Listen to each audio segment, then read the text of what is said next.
Hello, Trevor Day School. Welcome to a new cycle of the world news brought your way by That's News to Me, Trevor's one and only student-led news service. Our club has been set up with a mission to summarize the full 10 days of current affairs and bring highlights your way once a cycle in a quick 5-minute news service. Today is Thursday, May 23rd, and here's a summary of the previous week. Because this is our last newscast for the school year, we will end the year with two stories involving a ray of hope and a ray of light.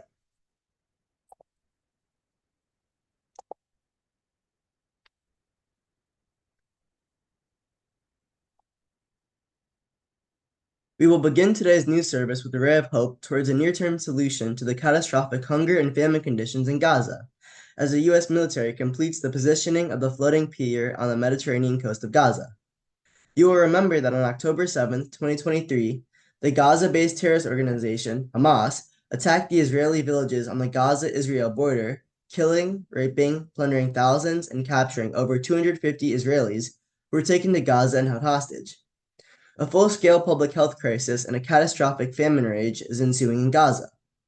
While two food supply corridors exist, one in southern Gaza at the Egyptian border of Rafah, and another recently in northern Gaza at the Israeli border town of Araz, the daily truckloads of foods and supplies through these corridors remain woefully insufficient to feed the millions of hungry and sick.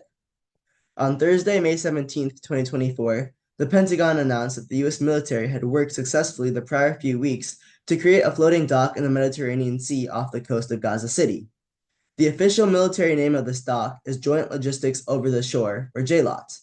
You can see an aerial view of JLOT's floating pier on the left side of the figure. Currently, 500 tons of aid are waiting to be transported ashore via JLOT in a complex operation involving a floating platform, small ships, and a 1,600-foot pier, or causeway, where a U.S. barge is standing carrying these 500 tons of food. Located a few miles offshore in the Mediterranean Sea, the floating platform is a dock for the large U.S. cargo ships to move supplies onto trucks that then move the materials aboard smaller vessels that will take them to the causeway JLOT. This multi-step process is documented on the right side of the figure. The food will then be offloaded for distribution by non-governmental aid agencies like the UN and Red Cross inside Gaza. The Israeli Defense Force, IDF, will ensure that all aid works and U.S. troops working on JLOTs are safe. This is merely a food delivery mission, and no U.S. soldiers will make their way onto the ground in Gaza. European nations are also expected to send barges of food and supplies after the U.S. barge vacates the dock. The Gazan people welcome the establishment of the dock as it provides a new ray of hope in their daily struggle to obtain just enough food to stay alive in their war-devastated land. Next, we will briefly cover 2024 election news in America. Election Day 2024 to elect the next president of the United States is all set to take place on November 5th, 2024. With only 5 months to go, current President Joe Biden and former President Donald Trump are neck and neck in a national perception poll, which was conducted by the New York Times and Siena College in April 2024. Both candidates are yet to announce their respective running mate who will become the next vice president. It is widely expected that Biden will rename current VP Kamala Harris as his running mate. Trump, on the other hand, has many candidates vying for this top job. Even as these sworn rivals contest each other's every move, both Trump and Biden agree that independent candidate Robert F. Kennedy Jr., the nephew of former President John F. Kennedy, is a thorn in their sides as he may take away some critical votes from either Trump or Biden in this presidential race that is bound to be very close. As the New York Times poll shows, 8% of America is still undecided, and RFK Jr., as he is popularly called, is a huge problem to both the presidents. In the past week on May 13th, 2024, to consolidate their respective positions, both Biden and Trump have announced that they are ready to face off in the first presidential debate on June 27, 2024, to be hosted by CNN. For Trump, who's been spending most of his time away from the campaign trail and in court due to his ongoing criminal investigation in the Stormy Daniels case, this CNN debate is his chance to take down his opponent. And for the last news of the school year, we have saved the best for last. Move over Scandinavia, Aurora Borealis come to the continental US. Millions of tourists travel each winter to the freezing cold of the North Pole nations of Iceland, Norway, Sweden, Finland, and Greenland to observe the Aurora Borealis, nature's unique light show. What would happen, however, if with the stroke of magic, people didn't need to freeze anymore and the aurora came to their backyards? This is exactly what happened on the weekend of May 10th to 12th, 2024, when due to an enormous solar storm taking place in the sun, which is 94 million miles away from us, this beautiful display of lights or auroras in the night sky came right to the continental USA. To the right of the picture, you can see the blue aurora over the red Golden Gate Bridge in San Francisco, and the purple aurora over America's tallest monument, the Gateway Arch in St. Louis, Missouri. Why did solar storms in the sun so far away cause auroras in our sky? Well, solar storms are normal and occur daily.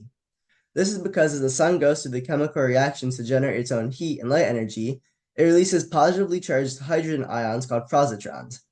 These liberated charged entities fly out of the sun and into the atmosphere and make up solar storms. Normally, these solar storms and the emitted positrons are prevented from damaging the Earth because the Earth's magnetic field, or the magnetosphere, neutralizes most of them. Separately, let's now look to the left picture and study the Earth's atmosphere. Above us in the sky, as you can see on the left of the picture, there's a multi-layered cake-like atmospheric stratification. We live in the troposphere, planes fly in the stratosphere, rocket ships travel in the mesosphere, and this is where the ozone layer protecting the Earth from the sun's UV rays is located. Excuse me. We live in the of interest for this discussion, above these layers is the ionosphere that houses ions of everyday gases like atomic oxygen or nitrogen. And when the charged entities from the solar storm enter the ionosphere, they bombard the ionized gases, causing them to get excited such that their electrons jump to the next orbital. But when they return back to the original orbital, the extra energy is released in the form of green, red, blue, and purple lights that we see as the wonderful auroras. This principle is quite similar to the flame test that we all learned in 9th grade, taught by Dr. M. Typically, such beautiful light displays, auroras, can only be seen on the North and South Pole, as the atmosphere there is thinner and the line between the magnetosphere and ionosphere is less defined and closer to the Earth's surface.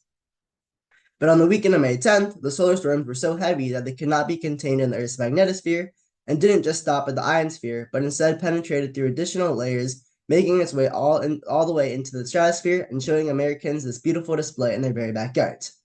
No travel to Scandinavia needed. And with that news about the marvels of nature, we end our newscast.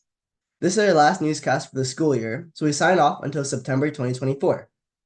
Finals week is around the corner, so work hard and shine bright as the aurora you are. And as always, go Dragons.